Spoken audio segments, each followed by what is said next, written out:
Good evening to all of you. సభకు నమస్కారం. ఇక్కడున్న పెద్దలందరికీ పేరు పేరున, ఇక్కడున్న విద్యార్థులకి, వాళ్ళ తల్లిదండ్రులకి, వెనుక కూర్చున్న నా మిత్రులకి first of all thanks a lot. మా ఫ్రెండ్స్ చెప్పారు ఇంతకుముందు కూడా, అంటే ఇంత పెద్ద వేదిక మీద మాట్లాడడం it's really exciting for me. నేను మాట్లాడాను చాలా చూడలు, కానీ అసలు ఇలాంటి గ్యాదరింగ్ అయితే I didn't address and anywhere. I'm very happy. Helping hands ఆర్గనైజేషన్కి, ఇక్కడున్న గెస్ట్స్ అందరికీ, శామ్యూల్ సార్కి అందరికీ బిగ్ థ్యాంక్స్. నిజం చెప్పాలంటే ఇదంతా ఒక కళలా ఉందండి. From the past 1 month, whatever is happening are the best days in my life, I promise you. Every day are frequently press పేపర్లో పడడం, టీవీలో కనిపించడం, ఇలా వచ్చి మాట్లాడే అవకాశం దొరకడం it's really really very exciting. దీనికోసం సివిల్ సర్వీస్ కొట్టాలండి.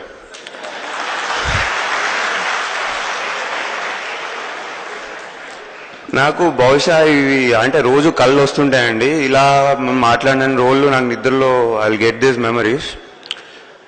అండ్ ఇంకొకటి, ఈ టైంలో నాకు ఒకటి గుర్తొచ్చేది ఏంటి అంటే, జేడి లక్ష్మీనారాయణ సార్ మాటలు జాయింట్ డైరెక్టర్గా చేశారు కదా, మీ అందరికీ తెలిసి ఉంటుంది. ఆయన స్పీచ్లకు వెళ్ళేవాడిని బాగా. ఆయన ఎక్కడికి వెళ్తే అక్కడికి వెళ్ళి ఫాలో అయ్యి అని చెప్పేవాడిని, వినేవాడిని. ఆయన ఏం చెప్పేవారంటే, లైఫ్లో మీరు ఏదైనా సాధించారు అంటే అది 3 విషయాలు మీకు జరిగినప్పుడు అని చెప్పేవాళ్ళు. ఒకటి, మీ తల్లిదండ్రుల దగ్గరకు వచ్చి వాళ్ళ ఫ్రెండ్స్, వాళ్ళ బంధువులు అందరూ వచ్చి భలే కొడుకుని కన్నారు సార్, భలే కూతురుని కన్నారు సార్, ఇదొకటి. 2, మీరు చదివిన స్కూల్లో కానీ కాలేజ్లో కానీ మిమ్మల్ని చీఫ్ గెస్ట్గా పిలవడం 2. And third thing is, autograph తీసుకునే స్టేజ్ దగ్గర నుంచి ఆటోగ్రాఫ్ ఇచ్చే స్టేజ్కి ఎదగడం.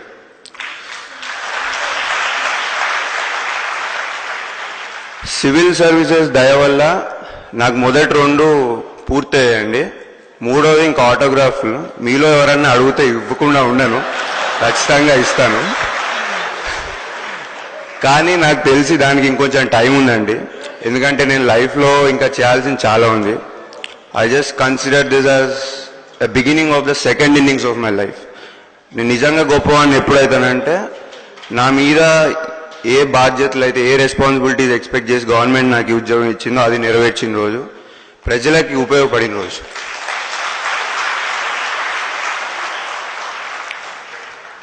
ఇక నా పర్సనల్ బ్యాక్గ్రౌండ్కి వస్తాయండి. నాది ఒక వేరీడ్ ప్రొఫైల్ అండి. ఫస్ట్ ఎంపీసీ, తర్వాత బీటెక్ బయోటెక్నాలజీ, తర్వాత ఎంబీఏ, మళ్ళీ 2 సంవత్సరాలు జాబ్, మళ్ళీ సివిల్ సర్వీసెస్. సో ఈ విషయం నేను ఎందుకు స్ట్రెస్ చేస్తున్నానంటే, లైఫ్లో మీరు ఎప్పుడు ఎక్కడ ఏం చదివినా ఏం చేస్తున్నా, you always have a chance, don't forget it. You will become great definitely. మీరు ఎప్పుడు అరే ఇది చేసి ఉంటే బాగుండు, no, please don't repent. You always have a chance, the doors are open. So please don't repent for anything. నా experience అండి, 25 ఏళ్ళకి మంచి ఉద్యోగం వదిలేసి ఇంటికి వచ్చి మా నాన్నగారు అమ్మగారు కూర్చున్నారు ఇక్కడ. మా నాన్నగారి దగ్గరికి వెళ్ళి, నాన్న నేను జాబ్ వదిలేస్తున్నా, 2 ఏళ్ళు నన్ను భరించగలవా, పోషించగలవా అని అడిగానండి. వెంటనే ఇంకో ఆలోచన లేకుండా గో హెడ్ అన్నారండి. And just because of that I'm standing in front of you here. కొంచెం ఇబ్బందిగా ఉంటుందండి, ఫైనాన్షియల్ ఇండిపెండెన్స్ వచ్చిన తర్వాత మళ్ళీ 50కి 100కి ఇంట్లో అడగాలంటే ఖచ్చితంగా ఇబ్బందిగా ఉంటుంది. కానీ దాని తర్వాత వచ్చే సక్సెస్ అవన్నీ మర్చిపోయేలా చేస్తుందండి. ప్రిపరేషన్లో పడ్డ కష్టాలు ఏవైనా అండి, any type of hard work, hardships, you will forget everything. And లాస్ట్లో ఒక మాట చెప్తానండి, ఒక చిన్న మోటివేషన్ స్టోరీ, ఒక ½ minute కంప్లీట్ చేస్తాను.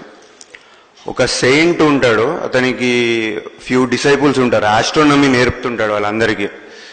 సో ఆయన అంటారు, లైఫ్లో ఏదన్నా సాధించాలి అంటే ఒక బర్నింగ్ డిజైర్ ఉండాలి అని చెప్తారు.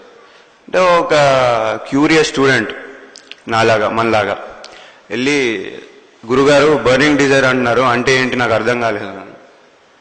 ఆయన అంటారు, నువ్వు క్లాస్ అయిపోయిన తర్వాత సాయంత్రం నాతో రా, ఇవాళ నేర్పిస్తాను నీకు అని చెప్పి నది దగ్గర తీసుకెళ్తారు స్నానం చేయడానికి. వెళ్ళిన తర్వాత గురువు గారు ఒక 2 డిప్స్ కొడతారు, స్టూడెంట్స్ కూడా 2 డిప్స్ కొట్టిన తర్వాత 3వ డిప్ స్టూడెంట్ మునిగినప్పుడు గురువు గారు గట్టిగా తలపట్టేసుకుంటారు స్టూడెంట్ పైకి లేవనీయకుండా చాలా గట్టిగా. స్టూడెంట్స్ సరే గురుగారు ఏదో ఆట ఆడుతున్నారు అనుకుని ఫస్ట్ లేవడానికి ట్రై చేయడు, కానీ ఊపిరాడదు కదా, కూర్చోపోయిన తర్వాత చాలా గట్టి ప్రయత్నం చేస్తాడు, అయినా కుదరదు. గురువుగారు ఇంకా గట్టిగా పట్టుకుంటారు, లాస్ట్కి జయించి పైకి వస్తాడు. కోపంగా గురువుగారి దగ్గరికి వెళ్ళి ఏం చేశారు మీరు, అసలు ఎందుకు నన్ను అలా పట్టుకున్నారు అంటే గురువుగారు ఒక క్వశ్చన్ అడుగుతారు, నువ్వు నాకంటే బలవంతుడు అని. ఫస్ట్ క్వశ్చన్, లేదు గురుగారు మీరు ఏజ్లో పెద్దవాళ్ళు, నాకంటే బలంగా ఉన్నారు, మీరే బలవంతుడు, మరి ఎలా పైకి వచ్చావు, అది నా లైఫ్ అండ్ డెత్ మ్యాటర్ కదా. So this is the burning desire my son అని చెప్తారండి. మీలో గనక ఈ డిజైర్, నాకైతే ఈ ప్రోవర్ చాలా ఇన్ఫ్లుయెన్స్ చేసిందండి. అంటే దీనివల్లే నేను సివిల్స్ రాసానని చెప్పను, బట్ స్టిల్ అంటే అంతలా ఉంటుందా అని అనిపించింది నాకు. మీలో కనుక ఇలాంటి డిజైర్ పుడితే nobody can stop you, you're all going to achieve great success in your life. You people rock, keep rocking. Jai Hind.